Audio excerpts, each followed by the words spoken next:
Central plains की सबसे powerful merchant guild ह्यूयोंग ट्रेडिंग कंपनी। नाम ही काफी था लोगों को डराने के लिए। लेकिन आज रात सब खत्म हो गया।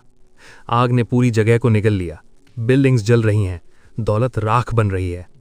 ये कोई नॉर्मल राइवलरी या बिजनेस फाइट नहीं थी, ये सीधा अटैक था डिमोनिक कल्ट का। अंदर का सीन और भी ब्रूटल है। गोल्ड कॉइन्स जमीन पर बिखरे हुए, लॉकर्स टूटे हुए और बीच में लाशें पड़ी हैं। क्लियर है, कोई बचाने नहीं आया। इस तबाही के बीच गिल्ड का लीडर जिंदा है, जख्मी है लेकिन अभी भी सीधा बैठा है, डिग्निटी लास्ट मोमेंट तक मेंटेन्ड। उसके सामने खड़े हैं मास्क्ड लोग। उनका लीडर बोलता है, तुम्हारा सेंस ऑफ शिवलरी काफी स्ट्रांग है। फिर सीधा रियलिटी चेक देता है, पर एंड में तुम एक मर्चेंट हो, मार्शल आर्टिस्ट नहीं। ओ हाँ, तुम आम मर्चेंट भी नहीं, ह्यूयोंग ट्रेडिंग कंपनी के हेड हो। फिर डिमांड आती है, की दे दो, काम आसान हो जाएगा। लीडर हल्की सी हंसी के साथ, क्या मैं इतना बेवकूफ लगता हूं? फिर सीधा इंसल्ट, इडियट्स तुम लोग हो डिमोनिक कल्ट के। सिचुएशन टाइट हो रही है लेकिन वो कॉन्फिडेंस नहीं छोड़ता। की के बिना तुम मुझे मार भी नहीं सकते। और एक वार्निंग देता है, अगर इतना ही कॉन्फिडेंस है तो चेस्ट खोल के देख लो, अंदर जो होगा उसकी रिस्पॉन्सिबिलिटी मेरी नहीं होगी। मास्क लीडर इरिटेट हो जाता है। लास्ट टाइम पूछ रहा हूं की कहां है। अब फोर्स यूज होता है। आंखों में रेड ग्लो, एक अजीब पावर एक्टिवेट होता है। गिल लीडर शॉक में, मेरा मुंह अपने आप क्यों बोल रहा है। बॉडी रेजिस्ट करती है लेकिन कंट्रोल चला जाता है। फाइनली चेयर के नीचे, गिल लीडर की सीट के नीचे, गेम ओवर। पीछे से आवाज, we found it. Guild leader धीरे से, डिमोनिक कल्ट सच में बॉडी कंट्रोल कर सकते हैं। फिर भी वो गिव अप नहीं करता। अभी सब खत्म नहीं हुआ। वो प्रोवोक करता है, की मिल गई, खोल क्यों नहीं रहे। मास्क्ड मैन की उठाता है। इसे यूज करने का एक स्पेशल मेथड है। लीडर हल्की स्माइल के साथ, ट्राई करके देख लो, गिव अप कर दिया क्या। एक डार्क ऑरा फैलता है। Open it. चेस्ट खुलता है, अंदर से ब्लू लाइट निकलती है। एक पिल। लीडर शॉक में, इतनी तबाही सिर्फ एक पिल के लिए। मास्क्ड मैन बोलता है, लास्ट वर्ड्स बोलने हैं तो बोल लो। लीडर डील ऑफर करता है, मुझे जिंदा छोड़ने के लिए कितना चाहिए। सीधा जवाब, हमारी कल्ट को दौलत से कोई लेना देना नहीं। गिल्ड लीडर हल्की सी स्माइल देता है, थैंक्स, अब डिसीजन लेना इजी हो गया। मास्क्ड मैन कंफ्यूज, क्या? तभी एक्सप्रेशन चेंज, फियर गायब। मैं अकेला क्यों मरूं यहां? और उसी मोमेंट वो पिल मुंह में डाल लेता है। शॉक। फेवर्स हो या ग्रजेस, मैं सब चुकाता हूं। Energy burst, blue light body से फूट पड़ती है। यही है मेरा बिजनेस का तरीका। नेक्स्ट इंस्टेंट, स्लैश, हेड हवा में, ब्लड वेन, सब रेड, और फिर वाइट फ्लैश। पैनल चेंज होता है। एक लाउड इंपैक्ट के साथ सीन ओपन होता है। गिरने की आवाज सुनाई देती है। नेक्स्ट मोमेंट मोक शॉक में अपनी नेक पकड़ता है। माय नेक, क्या ये अभी भी जुड़ा हुआ है? वो पैनिक स्टेट में अपने बॉडी को चेक करता है। Hey my head, what the. वो कंफ्यूज्ड है। क्लियरली उसे याद है कि उसकी नेक के साथ कुछ सीरियस हुआ था। डोर ओपन होता है। एक स्टाफ टाइप डिसाइपल अंदर आता है और जोर से कहता है, हे। मोक उसकी तरफ देखता है, अभी भी शॉक में। वो आदमी स्ट्रिक्ट टोन में बोलता है, एक वुडांग सेक का डिसाइपल इस तरह आलस कैसे दिखा सकता है। नेक्स्ट फ्रेम में एक एल्डर सामने खड़ा दिखाई देता है, स्टर्न एक्सप्रेशन के साथ। मोक उसे पहचानने की कोशिश करता है। वेट अ सेकेंड, ये आदमी तो। क्लोजअप में उसका रियलाइजेशन होता है, एल्डर चोंगहेन of the Wudang sect. Elder confirm करता है, that's right, it's me, you brat.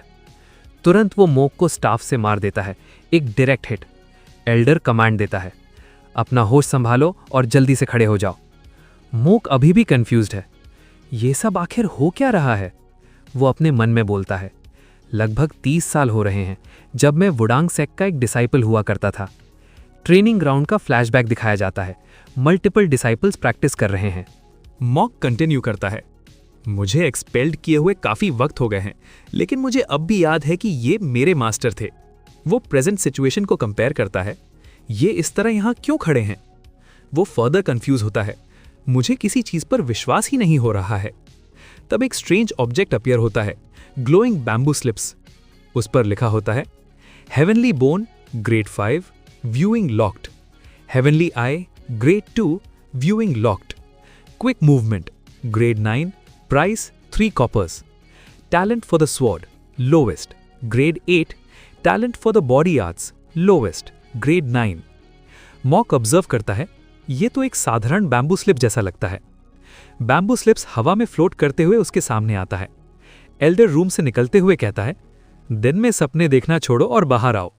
Mock पीछे से देख रहा होता है। ऑब्जेक्ट स्टिल विजिबल है। फाइनल रियलाइजेशन आता है, तो ये सिर्फ मुझे दिख रही है। मॉक बैम्बू स्लिप को ध्यान से देखता है। Talent for the sword, grade 8, price 10 silver taels. वो थोड़ा रुकता है, समझने की कोशिश करता है। टैलेंट खरीदा जा सकता है। फिर नेक्स्ट लाइन पर उसकी नजर जाती है। Martial bone, grade 7, price 300 silver taels. Instant reaction, 300 silver taels. उसके बाद एक और entry, heavenly eye, grade 2, viewing locked. Monk चुप हो जाता है, ऑब्जर्व करता है, और फिर एक और ऑप्शन सामने आता है। Quick movement, grade 9, price 3 coppers, beginner discount. Scene shift. Monk अपने मास्टर के सामने खड़ा है। मास्टर, एक सवाल पूछ सकता हूं? मास्टर सीधा जवाब देता है, अब क्या है? मॉन्क कामली बोलता है, क्या आप मुझे 3 कॉपर्स उधार दे सकते हैं? मास्टर उसे देखता है और बूम एक सर पे सिंचन स्टाइल में। कुछ दिन बाद मॉन्क अकेला बैठा है, ग्रास च्यू करते हुए। मैं सच में पास्ट में वापस आ चुका हूं। वो धीरे से कंक्लूड करता है, डिवाइन डीमन पिल, शायद वही रीजन थी। और फिर एक final thought, martial alliance leader ने मुझे वो पिल दी ही क्यों? थोड़ा सोचने के बाद वो बोलता है, वेट अ सेकंड, अगर सिंपल सोचूं तो मुझे फ्यूचर में डिवाइन डीमन पिल एक्सेप्ट ही नहीं करनी चाहिए, राइट? उस पिल के बिना डिमोनिक कल्ट के लोगों के पास मुझ पर अटैक करने का कोई रीजन नहीं होगा। मैं बिना वजह मार्शल वर्ल्ड में फंसूंगा भी नहीं। मैं बस एक मर्चेंट की तरह जी सकता हूँ, और मेरे पास फ्यूचर का नॉलेज भी है। मैं पहले से भी बड़ा मर्चेंट बन सकता हूँ। पीछे से एक आवाज आती है, तो यहाँ तो मैं से ही टाइम वेस्ट कर रहे थे। क्या तुम मार्शल आर्ट्स प्रैक्टिस नहीं करोगे? आज सेक्युलर डिसाइपल इवैल्यूएशन है, याद है? अगर मुझे सही याद है, इसका नाम था जियोन ओसू, वुहान चैंगजोंग यानी वुहान बैंक चलाने वाली फैमिली का बेटा। मॉक बोलता है, जैसे हम कभी मेन सेक्ट के फुल डिसाइपल्स बन ही जाएंगे, चाहे हम कितना भी अच्छा परफॉर्म कर लें। और वैसे भी, क्या ये तुम्हें मार्शल आर्ट्स ट्रेनिंग लग रही है? अगर ये टाइची है तो कोई भी स्ट्रीट फाइट भी हाई लेवल आर्ट हो जाएगी।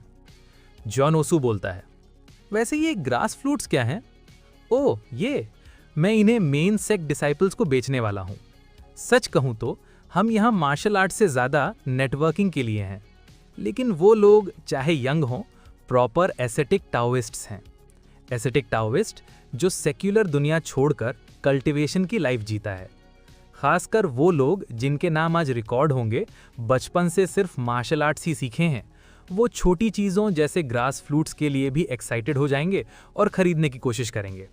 जॉन ओसू बोलता है, तुम्हें बिजनेस का काफ़ी अच्छा सेंस है।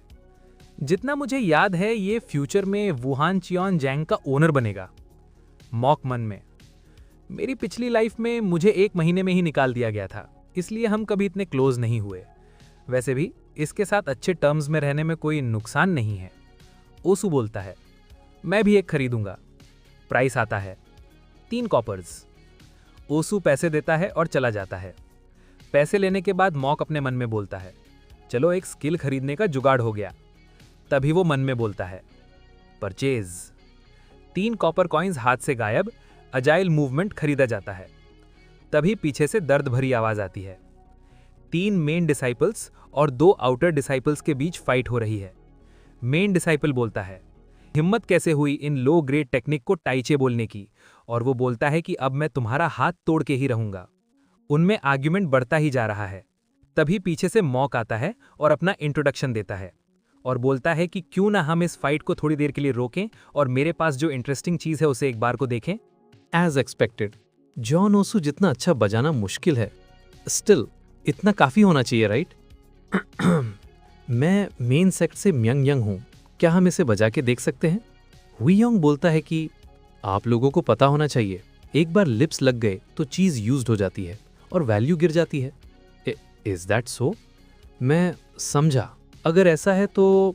हाउएवर, ये डेमो ग्रास फ्लूट अलग है। नॉर्मली ये 5 कॉपर का है, लेकिन डेमो होने की वजह से सस्ता दे रहा हूं। सिर्फ 3 कॉपर में ले लो। हाँ, ये लोग ऐसे रिएक्ट क्यों कर रहे हैं? मैंने ये एक्सपेक्ट नहीं किया था। छोड़ो, मैं अभी गुड मूड में हूँ। अगर 5 का सेट लोगे तो स्पेशल डिस्काउंट। वो मैं यूजुअली पैसे कैरी नहीं करता। अब व्हाट? क्या क्रेडिट पे मिल सकता है या फिर किसी और आइटम से पेमेंट कर सकता हूँ? अगर वो भी पॉसिबल नहीं है देन, हिव्योंग मन में बोलता है। पहाड़ पर सिर्फ तलवार चलाने वाले बच्चों के पास पैसे ना हो ये तो नॉर्मल बात है। सच कहूँ तो मेरा प्लान उन बच्चों के पॉकेट मनी लेने का था ही नहीं। मेरा असली गोल था मैं सेक्ट के डिसाइपल्स के साथ थोड़ा कनेक्शन बनाना, जो फ्यूचर में स्ट्रांग बनेंगे। पैसे के नाम पर थोड़ा टीज करना ही काफी है। 1 दे देता हूँ। रियली? मेरे लिए ये ऑनर है अगर ये वुडैंग के मेन सेक्ट डिसाइपल्स को दिया जाए। कम से कम तुम्हें रिस्पेक्ट दिखाना आता है। देन मैं इसे खुशी से एक्सेप्ट करता हूँ। इनमें से ये म्योंग ग्योंग मेरी प्रीवियस लाइफ में वुडैंग का एक फेमस एक्सपर्ट बना था। Wasn't his nickname invincible Taiji sword? अगर कुछ चेंज नहीं हुआ तो ये इस लाइफ में भी सेम लेवल का मास्टर बनेगा। इस तरह से अपना फेस उनके सामने लाना ये डेफिनेटली एक प्रॉफिटेबल डील है। तभी पीछे से उन तीनों मेन डिसाइपल्स का मास्टर आता है थंडर की स्पीड से और बोलता है, and who might you be? कौन हो तुम जो हमारे डिसाइपल्स को अपने सस्ते सामान से टेम्प्ट कर रहे हो? हुईयोंग मन में बोलता है, जजिंग बाय हिज रोब्स ये सेम जनरेशन का चेंगयोन है, च्योंग जनरेशन। लगता है ये मेन सेक्ट के बच्चों का मास्टर है। Seriously, martial artists. ये लोग हमेशा फोर्स से लोगों को इंटिमिडेट करते हैं। उसके पास खड़े बच्चे भी बिना वजह डर रहे हैं। वॉरियर्स हर चीज को जो मार्शल नहीं है वल्गर क्यों समझते हैं? वो बोलता है, क्या थोड़ा म्यूजिक एंजॉय करना इतना गलत है? मास्टर गुस्से में, तुमने अभी क्या कहा? हुईयोंग जवाब देता है, एक पुरानी कहावत है, यात्रा के अंत के लिए एक लक्ष्य होना अच्छा है, लेकिन अंत में यात्रा ही सबसे अधिक मायने रखती है। चाहे तुम इसे टेम्पटेशन कहो, अंदर से तुम सच जानते हो। क्या ये इतनी बड़ी बात है? कितना बदतमीज है। क्या मैं इस बात को वुडांग के रूल्स के खिलाफ इंसल्ट समझूं? हुईयोंग मन में बोलता है, ये सिर्फ मुझे डराने के लिए है। चाहे वुडांग कितना भी रेकलेस हो, वो इतनी सी बात पर किसी को मारेंगे नहीं। इन दैट केस, अगर हवा चले तो एक पेड़ उसके रास्ते में कैसे खड़ा रह सकता है? वो सिर्फ आगे ही बढ़ सकता है। बस यही दुआ कर सकता है कि वो टूट ना जाए। डिसाइपल्स का मास्टर जोर से हंसता है। किड, तुम में हिम्मत है, सोचने वाली बात है। मैंने अपनी ऑरा से इसे दबा दिया, फिर भी ये इतना कामली बात कर रहा है। ऑरा प्रेशर से प्रेस कर रहे हो? नो वंडर, अंदर से सब उल्टा पुल्टा लग रहा था। ऑरा प्रेशर, इनर पावर या ची को स्प्रेड करके एक ऑप्रेसिव इंटिमिडेटिंग प्रेजेंस बनाना। फाइन, ग्रास फ्लूट्स एक डिसेंट एंटरटेनमेंट लग रहे हैं। हम सब ले लेते हैं। टोटल कितना हुआ? यहाँ 15 हैं, तो टोटल 75 कॉपर। तुमने नहीं कहा था 5 के सेट पर डिस्काउंट मिलेगा? स्पेशल डिस्काउंट सिर्फ माइनर्स के लिए है। श्योरली वुडांग के एक रिस्पेक्टेड मास्टर बच्चों वाली प्राइस पर पे करने पर इंसिस्ट नहीं करेंगे, right? What a ridiculous brat. ये लो, वुहान छंजांग का 100 कॉपर नोट। बाकी रख लो, मुझे इंटिमिडेट करने की कोशिश का पेमेंट समझ लो। मेरी लाइफ टेस्ट होने की वैल्यू 25 कॉपर निकली, बुरा डील नहीं है। सोच के देखा जाए, तुम्हारा नाम क्या है? आई एम मॉक हुईव्योंग। क्या मैं आपका टाओइस्ट नाम जान सकता हूँ मास्टर? तो तुम्हें पता ही नहीं था मैं कौन हूँ? I am Chonghua, infinite extreme divine sword Chonghua, Wudang sect के करंट टॉप 5 सुप्रीम मास्टर्स में से एक और फ्यूचर में 8 लॉर्ड्स में से एक, जायंट्स के बीच एक जायंट। वो इतना बड़ा इंसान ये था? मुझे गर्व है आपसे मिलकर, senior infinite extreme divine sword. अगर मुझे पता होता तो मैं ऐसे बात नहीं करता। अब समझ आया तुम किससे बात कर रहे थे।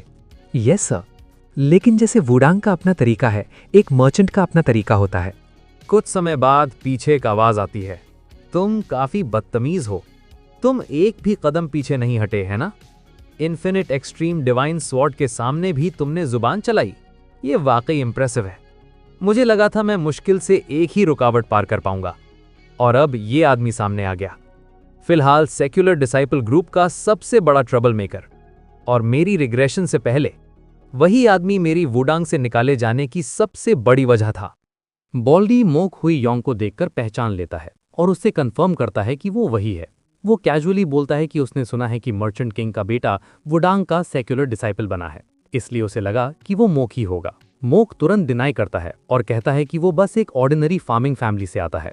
बॉल्डी उसकी बैकग्राउंड सुन के थोड़ा सार्कास्टिक टोन में पूछता है कि ऐसे बैकग्राउंड के साथ वो इस हार्श वर्ल्ड में सर्वाइव कैसे करेगा।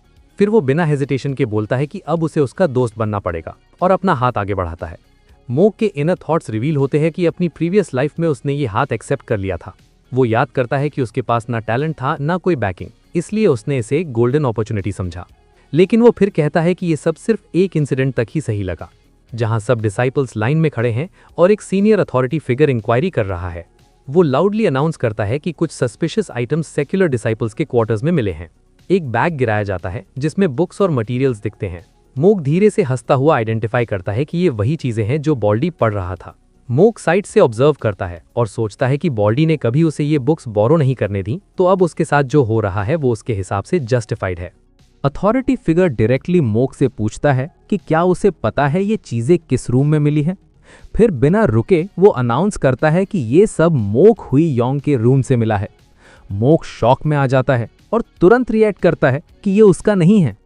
अथॉरिटी उसकी बात को इग्नोर करता है और उसे अक्यूज करता है कि उसने सेक्रेड वुडांग में वल्गर चीजें लाई हैं। मोक फिर से डिनाई करता है और कहता है कि ये सब उसका नहीं है, लेकिन अथॉरिटी स्ट्रिक्ट टोन में कहता है कि कोई एक्सक्यूज एक्सेप्ट नहीं होगा। सिचुएशन एस्केलेट होती है और तुरंत डिसीजन सुना दिया जाता है। मोक को ऑफिशियली एक्सपेल कर दिया जाता है। मोक के इनर थॉट्स कंफर्म करते हैं कि सा गोंग ह्योन ने सब कुछ खुद रखा और ब्लेम उस पर डाल दिया। वो याद करता है कि उस वक्त वो इतना वीक था कि बस सरवाइव करना ही उसका फोकस था, रिवेंज लेना पॉसिबल नहीं था। मोक का एंगर सरफेस होता है और वो रिएक्ट करता है। वो सार्कास्टिकली बोलता है कि थोड़ा मार्शल आर्ट सीख लिए तो क्या आप खुद को किंग समझने लगोगे। फिर वो और नीचा दिखाते हुए कहता है कि सिर्फ किसी बेनाम सेक्ट लीडर का बेटा होने से क्या वो कोई नोबल बन गया है। सिचुएशन एस्केलेट होती है और वो डायरेक्टली इंसल्ट करता है, grow up already you bored little punk. ये लाइन एक क्लियर ट्रिगर पॉइंट बन जाती है। बाल्डी का एक्सप्रेशन तुरंत चेंज होता है, काम से डायरेक्ट अग्रेशन में शिफ्ट होता है। वो एक स्टेप आगे बढ़ता है और बिना वार्निंग के मॉक के बिल्कुल क्लोज आ जाता है। बाल्डी के वर्ड्स अब शार्प हो जाते हैं। वो कहता है कि उसे लगा था कि तुम सिर्फ बोलते अच्छा हो, लेकिन अब वो कंक्लूड करता है कि वो बस एक रेकलेस और कंट्रोललेस इंसान है। एटमॉस्फेयर हैवी हो जाता है। दोनों के बीच फिजिकल फाइट का टेंशन क्लियरली फील होता है। मोक ऑलमोस्ट प्रोवोक करता है, ओपनली कहता है कि अगर फाइट करनी है तो अभी कर लेते हैं, चाहे दोनों को एक्सपेल ही क्यों ना होना पड़े। ये एक कैलकुलेटेड मूव लगता है, इंपल्सिव नहीं। बाल्डी कुछ सेकंड्स के लिए चुप हो जाता है। उसका एंगर विजिबल है, लेकिन वो कंट्रोल कर लेता है। वो फाइनली बस इतना बोलता है, I will be watching you. वो फाइट अवॉइड करता है और वहां से निकल जाता है। मोक उसे जाते हुए देखता है और थोड़ा डिसअपॉइंटेड टोन में सोचता है कि फाइट होती तो उसके लिए बेनिफिशियल होता। उसके थॉट्स रिवील करते हैं कि उसकी प्रीवियस लाइफ में ये सब 1 महीने बाद हुआ था। अब टाइमलाइन शिफ्ट हो चुकी है, इवेंट्स जल्दी हो रहे हैं।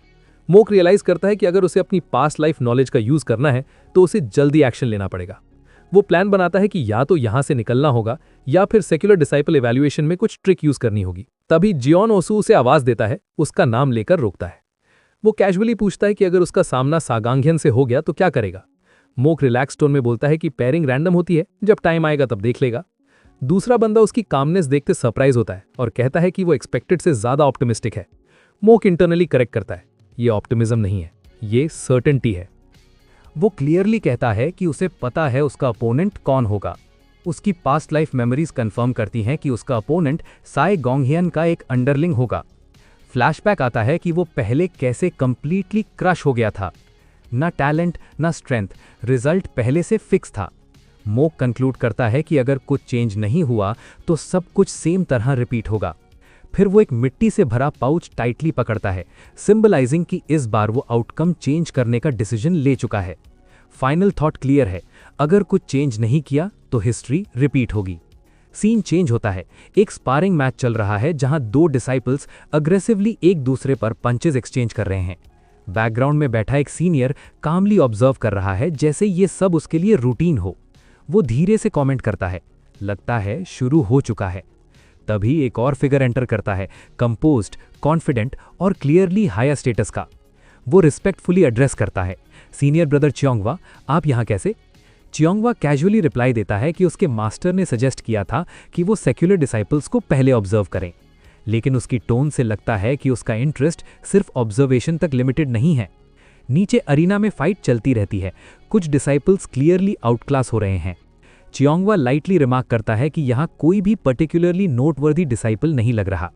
फिर वो एक इंपॉर्टेंट क्वेश्चन उठाता है, क्या स्पारिंग मैचअप्स रैंडमली डिसाइड होते हैं? सीनियर थोड़ा हेजिटेट करता है, फिर एडमिट करता है कि टेक्निकली रैंडम हैं, लेकिन उसने थोड़े एडजस्टमेंट्स किए हैं। ये लाइन हिंट देती है कि सिस्टम ऑलरेडी थोड़ा मैनिपुलेटेड है। चियोंगवा के एक्सप्रेशन में हल्का सा इंटरेस्ट आता है, जैसे उसे ये आंसर एक्सपेक्टेड था। ऊपर बालकनी में मोक और बाकी डिसाइपल्स कैजुअली बात कर रहे होते हैं, अनअवेयर के नीचे क्या सेट हो रहा है। चियोंगवा सीधा प्रपोज करता है, नेक्स्ट मैचअप थोड़ा ट्वीक कर दें। सीनियर एक सेकंड के लिए कंफ्यूज होता है, फिर बिना ज़्यादा रेजिस्टेंस के अग्री कर देता है, जो आप चाहो। इस मोमेंट पे क्लियर हो जाता है कि अथॉरिटी बैलेंस कंप्लीटली चियोंगवा के फेवर में है। अनाउंसमेंट होती है, नेक्स्ट मैच स्टार्ट होने वाला है। पहला नाम कॉल होता है मोक हुई योंग। मोक बिना हेजिटेशन के नीचे उतरता है, जैसे वो मेंटली रेडी हो। जाते वक्त वो कैजुअली बोलता है, मैं तुरंत वापस आता हूँ। अरीना के सेंटर में पहुँचते ही अनाउंसमेंट कंटिन्यू होती है, और तुम्हारा ओपोनेंट है। सडन ड्रामेटिक पॉज के बाद नाम रिवील होता है, सा गोंगहियन, वही बाल्डी। क्राउड में टियर एंड शॉक स्प्रेड हो जाता है। ये पैरिंग एक्सपेक्टेड नहीं थी। मोक के एक्सप्रेशन में स्लाइट चेंज आता है, लेकिन पैनिक नहीं, सिर्फ रियलाइजेशन। उसकी नज़र ऊपर जाती है जहां चियोंगवा खड़ा है। इंस्टेंट कनेक्शन बन जाता है, तो ब्रैकेट चेंज उसने किया है। चियोंगवा बस काम स्माइल के साथ खड़ा रहता है, जैसे सब कुछ उसके कंट्रोल में हो। ऑफिशियल लाउडली अनाउंस करता है, अगर दोनों रेडी हैं, मैच स्टार्ट होगा। सीनियर का रिएक्शन इंटेंस हो जाता है। सिचुएशन क्लियरली नॉर्मल नहीं है। मोक के इनर थॉट्स रिवील करते हैं कि उसका चांस एक्सपेक्टेड से भी जल्दी आ गया है। उसके लिप्स पे स्लाइट स्मर्क आता है। ये फाइट उसके लिए सिर्फ मैच नहीं है। सा गोंगह्योन इमीडिएटली अग्रेशन के साथ चार्ज करता है, यू लिटिल। वो बिना वेट किए अटैक लॉन्च करता है, फुल फोर्स के साथ। मोक इंस्टेंटली रिएक्ट करता है, बॉडी शिफ्ट करके अटैक रीड करता है। इम्पैक्ट फ्रेम में दिखाया जाता है कि सा गोंगह्योन का अटैक ब्रूटल है, लेकिन मोक प्रिपेयर्ड लग रहा है।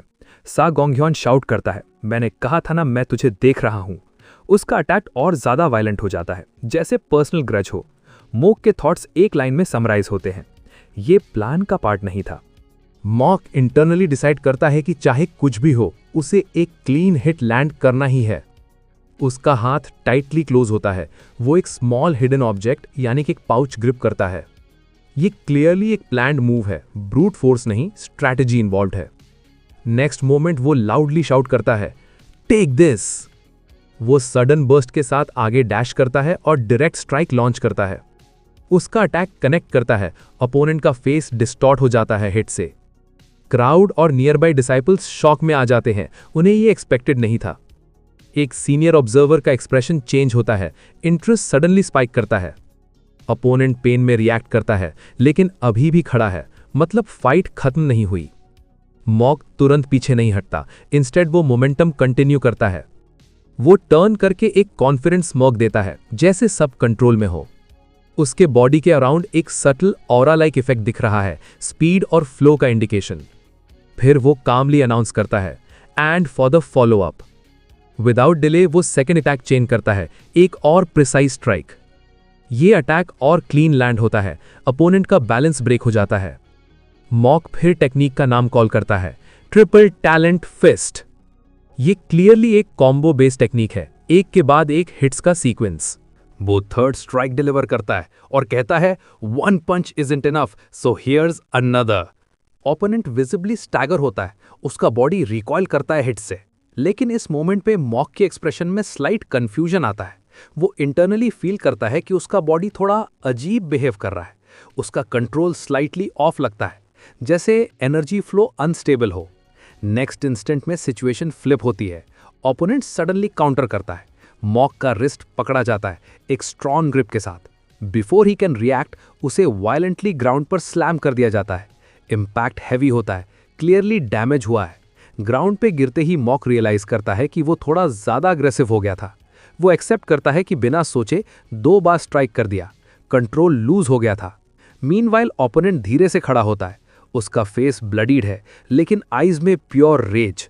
उसका एक्सप्रेशन कंप्लीटली चेंज हो चुका है, काम से लीथल इंटेंट में शिफ्ट। वो अपना शोल्डर क्रैक करता है, जैसे फाइट अभी स्टार्ट हुई हो। Dark aura like vibe create होती है। एनवायरनमेंट भी हैवी फील होने लगता है। वो टीथ ग्राइंड करके बोलता है, यू लिटिल, फिर क्लियरली थ्रेटन करता है, I will definitely kill you. ये line pure killing intent show करती है। ये अब स्पारिंग नहीं रहा, लास्ट मोमेंट में मॉक का इंटरनल मोनोलॉग आता है। वो सोचता है, अब मैं इस बंदे के साथ क्या करूं?